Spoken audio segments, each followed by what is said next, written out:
إلى درجال الرجل الذي عرفناه بشجاعته. أمامك 48 ساعة وسيسافر منتخب العراق إلى أسبانيا، يعني وقت كبير إلك لحل مشكلة منتظر ماجد الغير فنية بلسانك أنت. ومن اليوم اللي جيت الأول أصبحت به رئيس الاتحاد، قلت أنا جيت لإصلاح كرة القدم العراقية. هنا احنا دعمناك بكل الوسائل الاجتماعية والإعلامية، وتصدينا لك بكل شيء، ويحلم به أي رئيس اتحاد بالعالم، وسلمناك ثقة عمياء. لا تخسر محبينك ولا تجعلنا نادمين على دعمك ولا تصبح سلطان جار.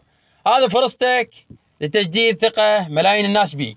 ننتظر منك الخبر السار يا درجال، وأنت أب للاعبين جميعا. والمفروض هذا غلط منتظر ماجد احنا نسامحه ونعطيه فرصة، مو نصير ضده، لأن الطير هذا يريد يحط بالقاع وهذا ينش عليه وهذا ينش عليه، وين يحط؟ يبتلي يلا يظل طاير بالسماء. احنا لازم نسامحه ولأنه لاعب جيد ويفيدنا ويخدمني، ولازم نسوي له تسويق حتى يعترف بنوادي عالمي ويمثل العراق ويرفع علمنا بالعالي، ويسوي لنا التفاعل وحتى يصعد الفيديو. وشكرا لكم.